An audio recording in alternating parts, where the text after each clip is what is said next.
Si crees que un pequeño gesto puede cambiar un destino y que la justicia divina, a veces, se manifiesta de formas inesperadas, quédate conmigo hasta el final de esta historia. En medio de las vibrantes calles de Guanajuato, donde el sol baña las fachadas coloridas y los callejones susurran leyendas antiguas, un niño de apenas 9 años libraba su batalla diaria por la supervivencia. Leo no tenía tiempo para los juegos infantiles o para maravillarse con los turistas. Sus pequeños hombros cargaban el peso de una responsabilidad inmensa. Con una caja de madera gastada y las manos sucias de grasa, ofrecía brillo a los zapatos de extraños, soñando con transformar las pocas monedas que ganaba en la medicina que aliviaría los dolores de su madre, postrada en cama desde que una inundación despiadada les robó el hogar, la tierra y el futuro. La vida de Leo era un doloroso contraste con la alegría que pulsaba a su alrededor. Mientras los visitantes reían y se tomaban fotos, el niño sentía su estómago rugir, un recordatorio constante de su precariedad. Sus ojos, grandes y expresivos, no solo veían el cuero de los zapatos que lustraba, sino que reflejaban una madurez forjada en la adversidad. Él era el guardián de su pequeña familia, un héroe anónimo en una ciudad de postales. El recuerdo de la débil sonrisa de su madre era el combustible que lo impulsaba cada nuevo día, en cada tímido acercamiento a un potencial cliente. No le pedía mucho al mundo, solo lo suficiente para mantener encendida la llama de la esperanza en la humilde habitación donde vivían, un lugar donde el amor era el único lujo que les quedaba. Al otro lado de la plaza, en un universo paralelo de lujo y abundancia, se erguía la pastelería La Dulce Herencia. El lugar era un oasis de opulencia, con vitrinas que exhibían tartas y dulces como si fuesen joyas raras. El aroma a vainilla, chocolate y frutas frescas flotaba en el aire, una tortura deliciosa para los hambrientos y un deleite para los adinerados. Gestionando este paraíso de azúcar estaba Armando, un hombre cuya postura impecable era tan rígida como sus convicciones. Se movía por el salón con un aire de superioridad. Su sonrisa calculada nunca alcanzaba sus ojos fríos, que parecían juzgar el valor de cada cliente por la marca de su ropa y el peso de sus billeteras. Para él, la pastelería no era un lugar de sueños, sino un imperio que debía ser protegido de cualquier impureza. Armando personificaba la indiferencia. Desde su puesto privilegiado, observaba el movimiento de la plaza no con admiración, sino con un desprecio velado. Los músicos callejeros, los vendedores ambulantes y, especialmente, los niños como Leo, eran para él meras manchas en el paisaje, imperfecciones que amenazaban la imagen de sofisticación que tanto se esforzaba por cultivar. Cada dulce desechado, cada cliente insatisfecho, era una afrenta personal a su meticuloso control. Creía que el éxito era un derecho de los fuertes y que la pobreza era un reflejo de la debilidad, una filosofía que lo blindaba contra cualquier sentimiento de empatía. El mundo, para Armando, se dividía entre aquellos que podían pagar por sus tartas y aquellos que no merecían ni siquiera respirar el aroma que de ellas emanaba. El abismo social entre Leo y Armando era tan profundo como el callejón más oscuro de Guanajuato. Mientras el niño contaba monedas con las manos callosas por el trabajo honesto, el gerente manejaba billetes altos con dedos que nunca tocaron la tierra o la necesidad. Leo representaba la resiliencia, la lucha diaria por la dignidad en medio de la escasez. Armando, por otro lado, era el símbolo de la arrogancia que nace del exceso, la creencia de que el valor de un hombre se mide por sus bienes materiales. Sus mundos se tocaban físicamente en la misma plaza, pero moralmente estaban en galaxias distantes, separados por una barrera invisible de prejuicio e indiferencia, a punto de colisionar de forma espectacular. Observando silenciosamente este complejo tapiz humano, estaba don Horacio, un señor de cabellos blancos como la nieve, cuyas arrugas contaban más historias que los guías turísticos. Sentado en un banco de piedra, extraía de su viejo violín una melodía melancólica, una banda sonora para los dolores y alegrías no dichas de la plaza. Muchos lo ignoraban, considerándolo solo un mendigo más, parte del escenario folclórico de la ciudad. Sin embargo, sus ojos gentiles veían más allá de las apariencias. No veía solo a un niño limpiabotas, sino el coraje en su mirada. No veía solo a un gerente de tienda, sino la pobreza de espíritu detrás de su traje caro. Su música era una oración silenciosa, una plegaria por el equilibrio en un mundo tan visiblemente desajustado. Había una conexión silenciosa entre el viejo músico y el pequeño limpiabotas. De vez en cuando, sus miradas se cruzaban sobre el ajetreo de la plaza y se intercambiaba un breve gesto de cabeza. Era un pacto mudo de reconocimiento, la solidaridad de los invisibles. Don Horacio veía en Leo el reflejo de un pasado de luchas y la fuerza de un alma pura que se negaba a ser aplastada. Leo, a su vez, encontraba en la música del violinista un consuelo para su hambre y un alivio para su cansancio. Eran dos náufragos en islas diferentes, pero que compartían el mismo océano de indiferencia, sin saber que el destino estaba a punto de convertirlos en los protagonistas de un pequeño milagro. El hambre de Leo, aquella tarde, alcanzó un punto crítico. El olor dulzón que se escapaba de la pastelería ya no era solo un perfume agradable, sino una fuerza magnética que lo atraía irresistiblemente. Fue entonces cuando vio la escena que encendería la chispa del conflicto. Armando, con una expresión de asco, tomó una rebanada de tarta de fresa, cuyo borde estaba ligeramente aplastado, y la arrojó en una bandeja de descarte. Para el gerente, era basura. Para Leo, era un banquete inimaginable. El corazón del niño se aceleró y una idea desesperada se apoderó de su mente. Ignorando el miedo y la vergüenza, se levantó, dejando atrás su caja de trabajo. El foco de Leo se fijó no en la tarta entera, sino en la única fresa que la coronaba, roja y brillante como un rubí. Aquella pequeña fruta representaba todo lo que deseaba: un alivio para el estómago vacío, un instante de dulzura en una vida de amargura. Con el poco coraje que le quedaba, cruzó la frontera invisible y se acercó a la puerta de la pastelería, un territorio prohibido. Sus ojos se encontraron con los de Armando, y con la voz temblorosa pero llena de una sinceridad infantil que podría desarmar ejércitos, hizo la petición que cambiaría el curso de aquel día para siempre, una petición que pondría a prueba la humanidad de todos los presentes. «Señor, ¿me da una fruta, por favor?». La pregunta de Leo quedó suspendida en el aire, frágil como una burbuja de jabón, cargada con todo el peso de su hambre y de su esperanza. No pidió la tarta, no pidió dinero, solo la pequeña fresa, un detalle insignificante para un mundo de abundancia, pero que para él significaba todo. Sus ojos suplicantes estaban fijos en los de Armando, esperando una gota de compasión. Por un instante, el universo pareció contener la respiración.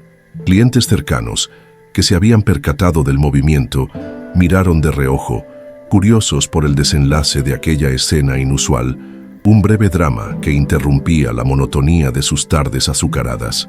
La plaza continuaba su ritmo afuera, ajena al pequeño tribunal que se había formado en la puerta de la pastelería. La respuesta de Armando llegó en forma de una risa cruel, un sonido agudo y cortante que hizo añicos la esperanza del niño. ¿Una fruta?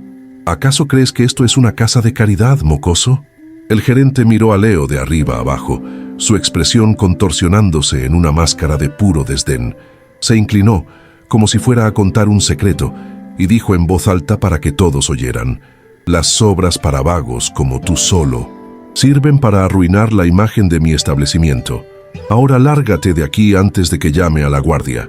Cada palabra fue un golpe, una humillación pública que hizo que el rostro de Leo ardiera de vergüenza.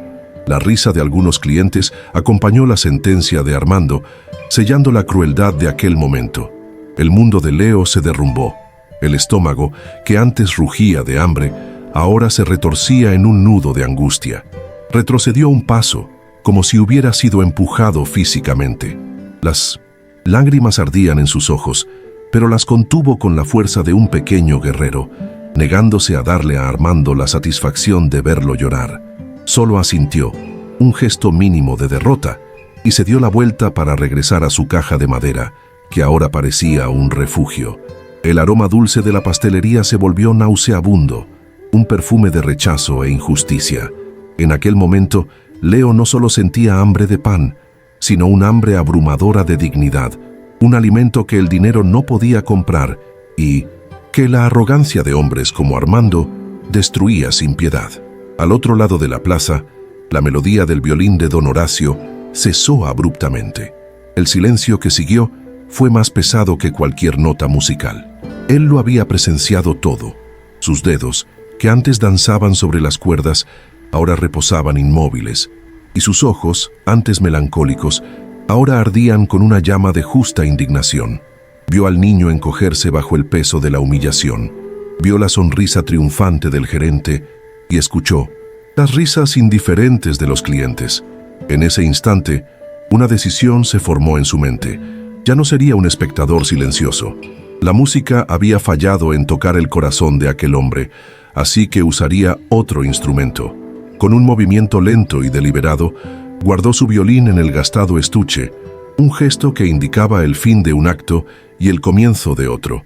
Don Horacio se levantó, y su figura, antes encorvada por la edad y la música, pareció ganar una nueva estatura. Cruzó la calle con una calma impresionante, sus pasos resonando en la conciencia de los pocos que prestaban atención. Su entrada en la dulce herencia causó una ola de sorpresa. La recepcionista lo miró con desconfianza, lista para detener a aquel viejo músico callejero. Armando, al verlo, puso los ojos en blanco, preparándose para otra expulsión.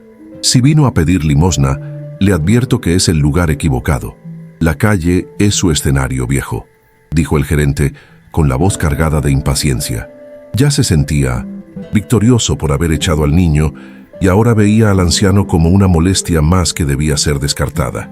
Para sorpresa de Armando, don Horacio no respondió, no extendió la mano, no pidió nada, simplemente lo ignoró por completo, como si el gerente fuera un objeto insignificante en el escenario.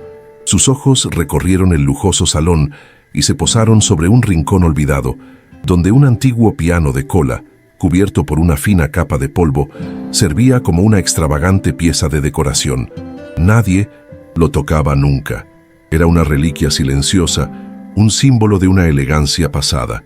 Con una determinación que silenció las objeciones de Armando, el anciano caminó hacia el piano, su destino claro. Cada paso era una nota en una nueva sinfonía que estaba a punto de comenzar, una sinfonía de ajuste de cuentas. Al llegar al piano, don Horacio pasó la mano sobre la madera oscura, un gesto de cariño y reencuentro. Apartó el banco con un suave crujido, se sentó y abrió la tapa del teclado, revelando las teclas de marfil, amarillentas por el tiempo. Un silencio curioso se instaló en la pastelería. Los clientes dejaron de conversar. Las cucharas tintinearon por última vez contra la porcelana. Armando, inicialmente furioso por la audacia, se quedó paralizado por la extrañeza de la situación. ¿Quién era aquel viejo? ¿Qué creía que estaba haciendo? La tensión era palpable. El gerente estaba a punto de estallar, de llamar a seguridad y arrastrar al intruso afuera, pero algo lo detuvo. Una curiosidad, morbosa quizás, la necesidad de ver hasta dónde llegaría aquella locura. Y entonces, los dedos de don Horacio tocaron las teclas. Las primeras notas que emergieron del piano no fueron fuertes ni grandiosas, sino suaves y vacilantes, como si el instrumento estuviera despertando de un largo sueño. Eran notas cargadas de nostalgia, de una tristeza profunda que parecía hacer eco de la humillación que Leo acababa de sufrir.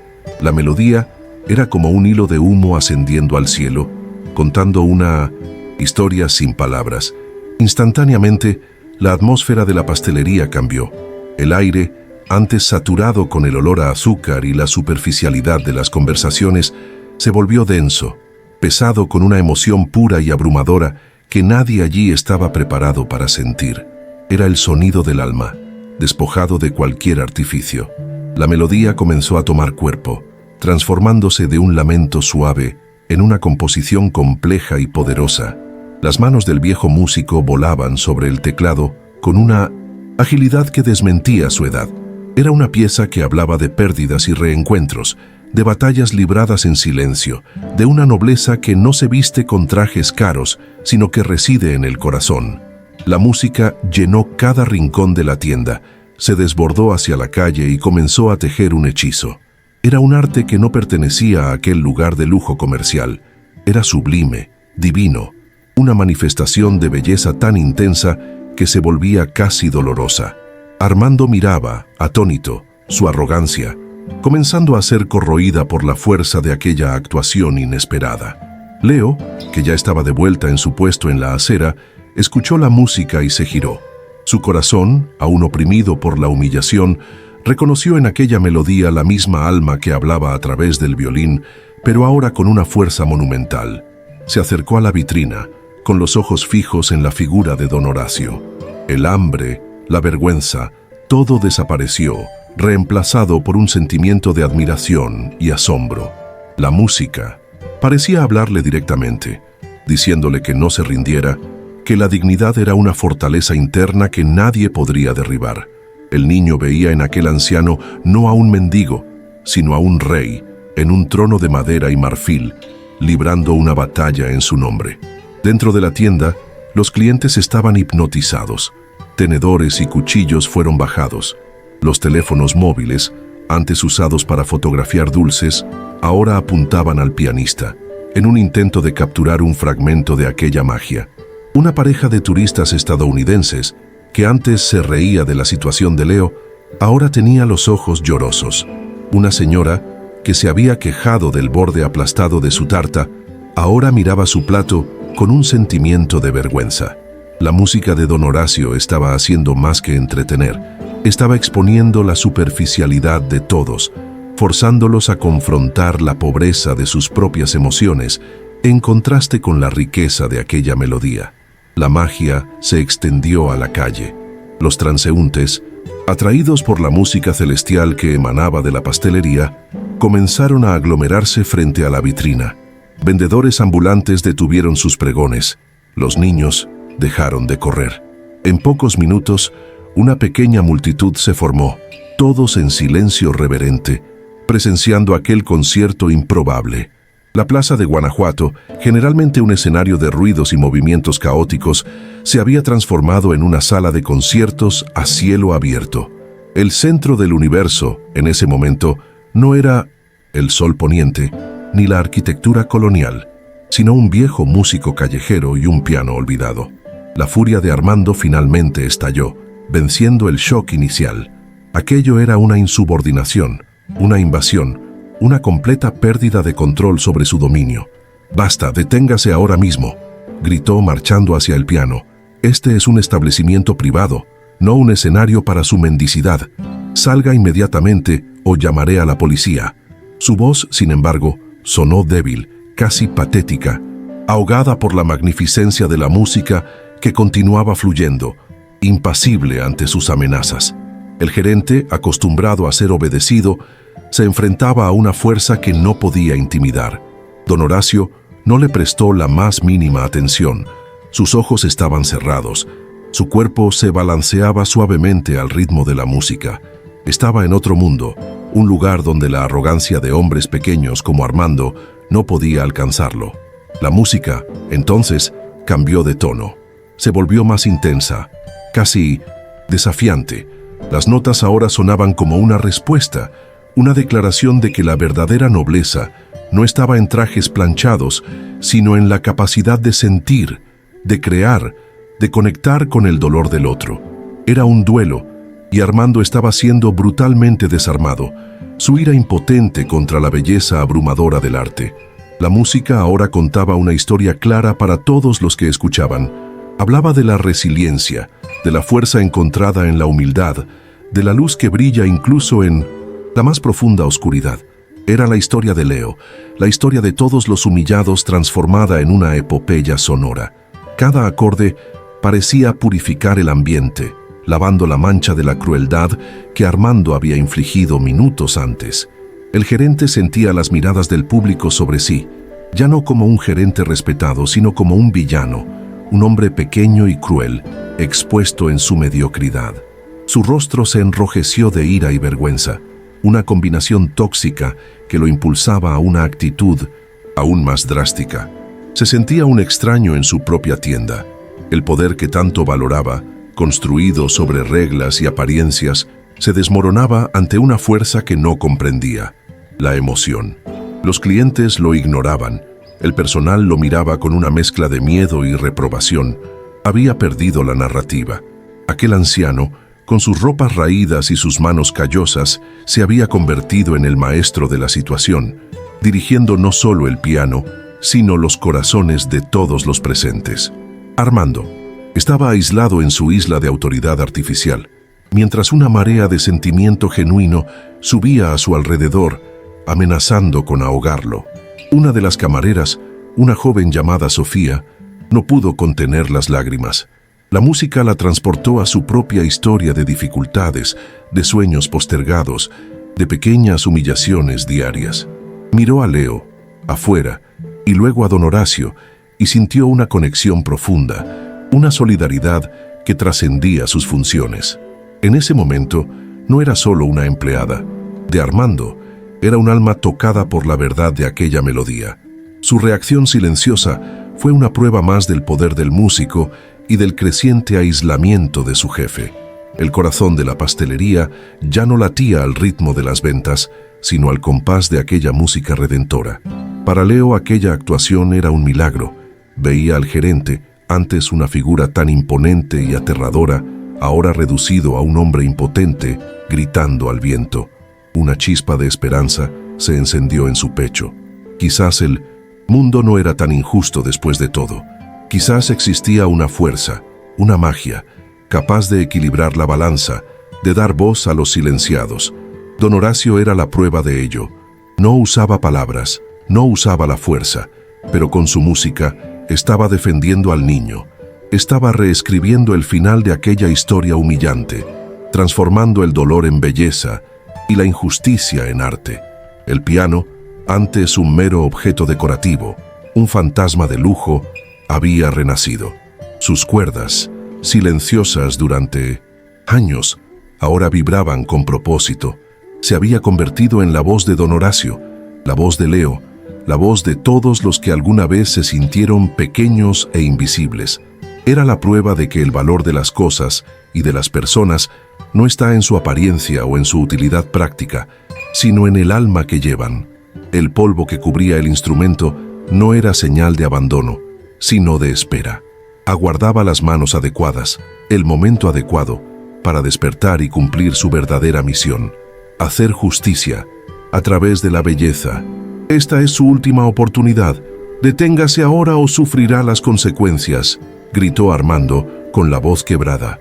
Sacó el móvil del bolsillo, un gesto desesperado para retomar el control. La amenaza de llamar a la policía, sin embargo, sonó vacía. A nadie le importaba. La multitud de afuera estaba completamente absorta en la actuación. Los clientes dentro de la tienda lo miraban con desprecio. Era un rey depuesto en su propio castillo, y su última arma era un farol patético. La música, en respuesta, alcanzó su clímax, una cascada de notas poderosas y emocionantes que parecían burlarse de su insignificante autoridad. La melodía alcanzó un crescendo espectacular, una explosión de sonido y sentimiento que pareció sacudir los cimientos mismos de la pastelería. Era una nota de liberación, un grito de triunfo del alma sobre la materia, del espíritu sobre la arrogancia. Alcanzó su apogeo, y por un segundo glorioso, todo lo que existía era esa música, esa verdad, innegable y pura. Armando se quedó paralizado, su dedo suspendido sobre la pantalla del móvil, su amenaza olvidada. La fuerza de aquel momento era tan abrumadora que incluso su corazón de piedra se vio obligado a detenerse y escuchar. Luego, un silencio absoluto. Don Horacio suspendió las manos sobre el teclado y la última nota reverberó por el salón, demorándose en el aire como un perfume antes de desaparecer. El silencio que siguió no era vacío, sino que estaba lleno de la emoción que la música había dejado atrás. Nadie se atrevió a respirar.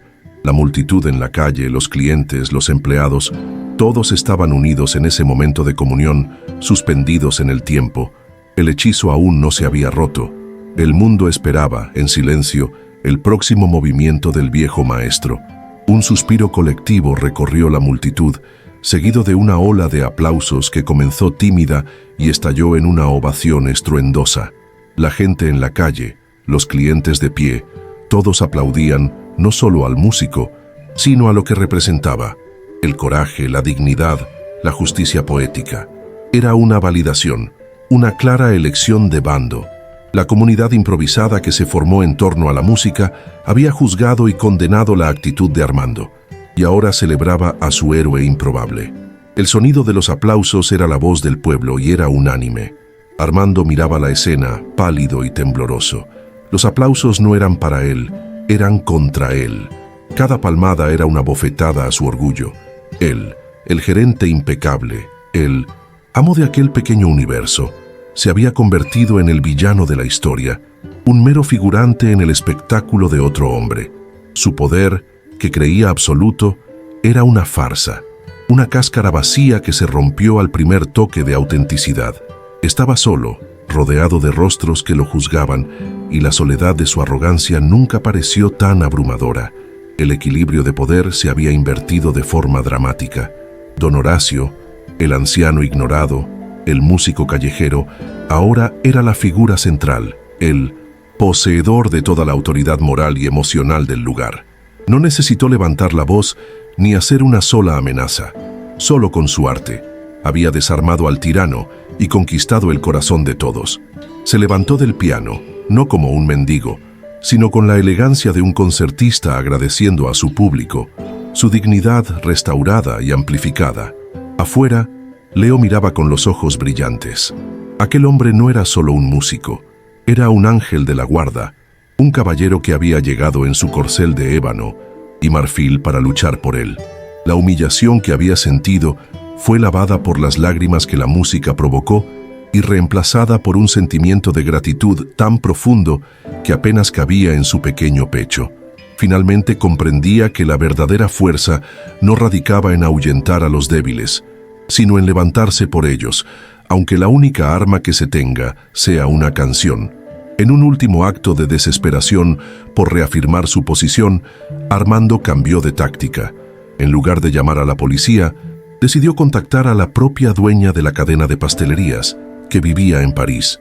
Tomó su tablet, un dispositivo moderno y caro, planeando informar de la invasión y la insubordinación, esperando ser validado y recibir permiso para aplastar aquella rebelión de una vez por todas. Activó la videollamada con el rostro confiado de que la tecnología y la jerarquía estarían de su lado, restaurando el orden que el viejo músico había destruido. Creía que la máxima autoridad, la dueña de todo, compartiría su visión del mundo, su intolerancia con el desorden y la pobreza. La pantalla de la tablet se iluminó y preparó su discurso ensayado sobre proteger la imagen de la marca y mantener los estándares de exclusividad. Pero lo que Armando estaba a punto de ver en esa pantalla, la conexión que estaba a punto de revelarse en una videollamada transatlántica, no sería su salvación. Sería su juicio final, el giro que transformaría su intento de control en la causa de su propia y espectacular ruina.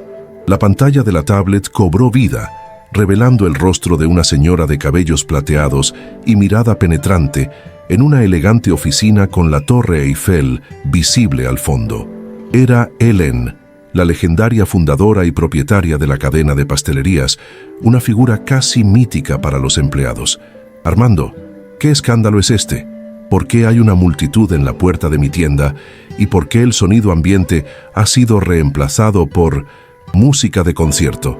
Su voz era tranquila, pero cargada de una autoridad incuestionable.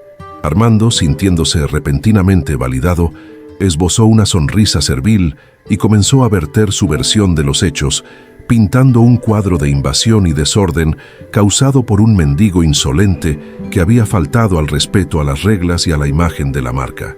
Hélène, sin embargo, no parecía estar escuchando el torrente de justificaciones de Armando. Sus ojos estaban fijos en un punto más allá del gerente. Su rostro, antes severo, ahora suavizándose en una expresión de asombro y profunda emoción, interrumpió el discurso de Armando a mitad de una frase. «Silencio, Armando. Gira esa tablet. Ahora». La orden fue tan súbita e imperativa que el gerente obedeció por puro reflejo. sin cuestionar. Giró el dispositivo y la cámara ahora capturaba la escena completa. El salón abarrotado, los clientes de pie y en el centro de todo, don Horacio, que acababa de levantarse del piano, recibiendo los aplausos con una dignidad serena que contrastaba violentamente con la descripción que Armando había intentado hacer de él. Un suspiro ahogado provino del altavoz de la tablet. La voz de Hélène, antes cortante, ahora era un susurro tembloroso, lleno de una emoción que nadie allí esperaba. «¿Papá?». La palabra dicha en un tono de incredulidad y amor cayó como una bomba en el silencio que siguió a los aplausos. Armando se congeló. Su cerebro se negó a procesar la información. ¿Papá? ¿Cómo que papá? El mundo a su alrededor pareció girar a cámara lenta. Miró del rostro emocionado en la pantalla a la figura del viejo músico y por primera vez vio más allá de las ropas gastadas, tratando de encontrar un parecido, una conexión que su mente arrogante jamás podría haber concebido. La multitud contuvo la respiración, sintiendo que el clímax de aquel drama estaba a punto de alcanzar un nivel inimaginable. «Ese hombre, Armando», continuó Hélène, su voz recuperando la fuerza, pero ahora cargada de furia y decepción. «Ese mendigo, insolente que intentaste humillar, es don Horacio Morales, mi padre, uno de los más grandes pianistas de concierto que México ha tenido, que eligió vivir de forma sencilla y anónima después de que perdió a mi madre, el amor de su vida». Un murmullo de asombro recorrió la pastelería y la multitud de afuera. La revelación era tan espectacular, tan novelesca, que parecía irreal. El viejo violinista de la plaza, el hombre que todos ignoraban, era el padre de la dueña de todo aquello. Leo, con los ojos muy abiertos, sintió un escalofrío recorrer su espina dorsal. El ángel de la guarda que lo había defendido era, en realidad, un rey disfrazado. La voz de Hélène continuó, implacable, desvelando cada pieza de aquel rompecabezas. Y ese piano, que tratas como un mueble viejo y polvoriento, es una reliquia familiar. Fue el primer piano que mi madre tocó. Lo puse ahí, en esa tienda, la única de la cadena con un instrumento así, para que mi padre pudiera venir y tocarlo siempre que la nostalgia apretara. Era una invitación permanente, un santuario para su memoria y para su música, y no un objeto para ser custodiado por un gerente ciego que no ve más allá de su propio ombligo. Cada palabra era un clavo en el ataúd de la carrera de Armando, exponiendo su ignorancia y su falta de sensibilidad. El golpe final vino a continuación, sellando el destino del gerente. «No necesito que me cuentes lo que pasó, Armando. Las cámaras de seguridad de esta tienda transmiten en vivo directamente a mi oficina en París. Lo vi todo. Vi cómo le negabas un trozo de fruta a un niño hambriento. Oí tus palabras crueles, tu risa burlona. Y vi a mi padre levantarse para hacer la justicia que tú fuiste incapaz de ofrecer. No solo has fracasado como gerente, has fracasado como ser humano, manchando el nombre de mi familia y la memoria de mi madre con tu mezquindad». La revelación de las cámaras en vivo hizo que Armando se pusiera blanco como la cera. No solo había sido un tonto, había sido observado en 1900. Su tontería todo el tiempo. Armando permaneció inmóvil, la tablet pesada en su mano como una piedra de condena. Todo su mundo, construido sobre una base de reglas, apariencias y autoridad artificial, se derrumbó en un instante. El desprecio que sentía por los demás ahora se volvía contra él, viniendo de todos lados, de la pantalla de la tablet, de los ojos de los clientes, de los rostros de los empleados que maltrataba. Su arrogancia se deshizo, reemplazada por un terror helado y paralizante. Había humillado al padre de su jefa, había profanado un santuario. No había excusa, no había salida. Estaba desnudo, expuesto en su pequeñez, para que todo el mundo lo viera. «Armando, estás despedido». La sentencia de Hélène fue pronunciada con una frialdad quirúrgica, sin espacio para la apelación. «Tu despido es inmediato. Deja la tablet en el mostrador, retira tus pertenencias personales y vete. No quiero volver a verte en ninguno de mis establecimientos». La videollamada finalizó, dejando una imagen oscura en la pantalla y un silencio mortal en el salón. La caída había sido tan rápida y tan pública como lo había sido su arrogancia. El poder que ostentaba se reveló como una ilusión, un préstamo que acababa de ser revocado de la forma más humillante posible. Ahora era menos que los mendigos que tanto despreciaba. Aquel momento fue el punto de inflexión moral de la historia. La justicia, que tantas veces parece lenta o ausente, se manifestó allí de forma instantánea y poética. La arrogancia fue castigada, la humildad fue exaltada. La tecnología que Armando había intentado usar como arma de opresión se convirtió en el instrumento de su propia ruina. La multitud, antes mera espectadora, ahora era testigo de un poderoso sermón sin palabras sobre cómo el verdadero valor no está en lo que se tiene, sino en lo que se es. La balanza del universo, por un instante, pareció perfectamente equilibrada, y el aire en la pastelería se volvió más ligero, purificado de la energía tóxica del prejuicio. Don Horacio, el catalizador de toda aquella transformación, no exhibía ninguna señal de triunfo en su rostro. Solo había una calma melancólica en sus ojos. Miró a Armando, que temblaba mientras dejaba la tablet en el mostrador, y no había odio en su mirada, sino algo que se asemejaba a la compasión. Veía allí no a un monstruo, sino a un hombre pobre de espíritu, un prisionero de sus propias limitaciones. La victoria de don Horacio no era sobre la derrota de Armando, sino sobre la afirmación de la bondad, la belleza y la dignidad como fuerzas superiores a cualquier tipo de poder material. Su mayor declaración ya la había hecho a través de la música. Con la situación resuelta, don Horacio se giró y sus ojos encontraron los de Leo, que aún lo observaba desde la puerta, con una mezcla de miedo y veneración. El viejo pianista esbozó una sonrisa gentil, la primera sonrisa genuina de aquella tarde, y caminó hacia el niño. Le extendió la mano, una mano arrugada y callosa por el violín y el piano, pero que en ese momento parecía la mano más segura del mundo. «Ven, mi joven, creo que esta casa te debe una disculpa, y quizás una tarta o dos». La invitación fue suave, pero resonó en el salón con la fuerza de un decreto real. Bajo la mirada atónita de todos, Leo aceptó la mano de don Horacio y entró en la pastelería, ya no como un paria, sino como un invitado de honor. El viejo músico lo llevó hasta la mejor mesa, cerca de la ventana, y lo hizo sentarse. Luego se volvió hacia el personal paralizado y dijo con una voz clara y amable: «Por favor, traigan a este niño todas las tartas que desee. La cuenta hoy corre por cuenta de la casa». La humillación había sido completamente revertida. La tarta que le fue negada con escarnio ahora le era ofrecida en abundancia. La crueldad había sido ahogada en un océano de gentileza, y la justicia no era solo una idea, sino un sabor dulce, a punto de ser probado. Mientras Leo era tratado como la realeza, Armando enfrentaba el camino de la vergüenza. Recogió su abrigo en silencio, sin atreverse a mirar a nadie. Cada paso hacia la salida era una tortura. Tuvo que pasar por la misma multitud que, minutos antes, lo temía y ahora lo observaba con una mezcla de desprecio y lástima. Nadie dijo una palabra, pero el silencio era ensordecedor, un juicio colectivo que pesaba más que cualquier reprimenda verbal. Al cruzar la puerta, no vio la plaza colorida de Guanajuato, sino solo el suelo bajo sus pies. El escenario de su humillante caída. El hombre que se consideraba el rey de aquel pequeño mundo salía como un exiliado, despojado de su poder, de su orgullo y quizás forzado a confrontar el vacío de su propia alma por primera vez. En la mesa de Leo comenzó un desfile de maravillas. Rebanadas de tartas de todo tipo fueron traídas en platos de porcelana fina, chocolate con cereza, limón con merengue y, por supuesto, la tarta de fresas más hermosa que jamás había visto.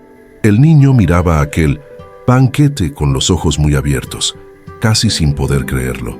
Su primera reacción fue de vacilación, como si temiera que todo fuera un sueño y que, al tocar la comida, despertaría de nuevo en su realidad de hambre. Don Horacio, al notar su vacilación, tomó un tenedor y, con una sonrisa, cortó un pequeño trozo de la tarta de fresa, ofreciéndoselo al niño. Aquel simple gesto rompió el encanto del miedo, y Leo dio el primer bocado. La dulzura que explotó en su boca era el sabor de la justicia, la bondad y la esperanza. Don Horacio se sentó con él, no como un benefactor distante, sino como un abuelo que reencuentra a un nieto. No habló de su hija ni de su música, sino que le preguntó a Leo sobre su vida, sobre sus sueños y con una delicadeza inmensa sobre su madre. Por primera vez en mucho tiempo, Leo habló no como un proveedor preocupado, sino como el niño que era. Contó sobre la inundación, sobre la tos persistente de su madre y sobre el miedo que sentía por la noche. Don Horacio escuchó con atención, cada palabra del niño tejiendo un lazo de afecto entre ellos. En aquella mesa abundante, dos almas que el mundo había vuelto invisibles encontraron la una en la otra un puerto seguro, un reconocimiento mutuo que valía más que todas las tartas de la tienda.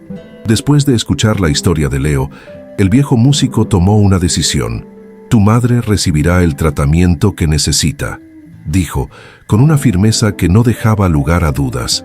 Y tú, muchacho, ya no necesitarás lustrar zapatos. Tu único trabajo de ahora en adelante será ir a la escuela, jugar y ser el niño que tienes derecho a ser. Las palabras de don Horacio fueron la promesa de un nuevo comienzo, una liberación que Leo apenas se atrevía a soñar. No era solo un alivio para su hambre, sino una completa transformación de su destino. La música de aquel día no había sido solo un acto de justicia, sino el preludio de una nueva vida, una sinfonía de esperanza que apenas comenzaba a sonar. Cuando llegó la hora de irse, Leo, a pesar de tener un banquete a su disposición, hizo un pedido especial. No quería llevarse todas las tartas, solo una única rebanada, la más perfecta de la tarta de fresas, empacada con cuidado en una caja. Su primer pensamiento, incluso en medio de la abundancia, fue para su madre. Quería compartir con ella no solo el dulce, sino el milagro que había vivido. Este acto de puro amor y abnegación conmovió a todos en la pastelería, demostrando que la verdadera nobleza de carácter no tenía nada que ver con la riqueza o el estatus, sino con la capacidad de amar y compartir, incluso cuando se tiene poco. Al salir de la tienda, sosteniendo su preciosa caja como si fuera un trofeo, Leo fue sorprendido por una suave ola de aplausos de los empleados y de los pocos clientes que quedaban. No fue una ovación ruidosa como la que se le dio a don Horacio, sino un reconocimiento tierno y respetuoso a la resiliencia y la pureza de aquel pequeño niño. Él, que había comenzado el día, sintiéndose invisible y despreciado, ahora era el centro de atención, celebrado por su simple y honesta existencia. Sonrió, una sonrisa tímida y genuina, y salió de la pastelería, dejando atrás un lugar transformado, donde el aroma a vainilla ahora se mezclaba con el perfume de la redención. El camino de regreso a casa fue diferente. Las calles de Guanajuato parecían más brillantes, los colores más vivos. El peso sobre los hombros de Leo había desaparecido, reemplazado por la ligereza de la esperanza y la dulzura de la caja en sus manos. Al entrar en la modesta habitación, encontró a su madre durmiendo un sueño agitado. La despertó suavemente y, sin decir una palabra, abrió la caja. Los ojos de la mujer se llenaron de lágrimas al ver la perfecta rebanada de tarta, un lujo que pensaba que nunca volvería a ver. Y cuando Leo le contó la historia de aquel día, sus lágrimas ya no eran de tristeza, sino de una gratitud abrumadora por un milagro que llegó en forma de un viejo músico y su canción. La historia de aquel día en Guanajuato nos recuerda que el verdadero valor de una persona nunca está en su ropa, en su cuenta bancaria o en el poder que ejerce sobre los demás. La verdadera riqueza se mide por la compasión en el corazón, por el coraje de defender lo que es justo y por la capacidad de ver la realeza escondida bajo los harapos de la pobreza. Don Horacio no necesitó una corona para ser un rey, solo un piano. Y Leo no necesitó un banquete para sentirse satisfecho, solo un gesto de dignidad. A veces, la justicia divina no llega con truenos y relámpagos, sino con las notas suaves de una melodía que tiene el poder de reequilibrar el mundo. Si esta historia ha tocado tu corazón y te ha hecho creer que la bondad sigue siendo la fuerza más poderosa del universo, compártela con alguien que necesite renovar sus esperanzas en el poder de la fe y la empatía. Y no olvides comentar desde qué ciudad estás viendo, para que podamos difundir esta cadena de inspiración aún más lejos. pues en cada uno de nosotros existe la capacidad de ser como don Horacio, un instrumento de cambio, capaz de transformar el dolor en belleza y la injusticia en una canción de esperanza.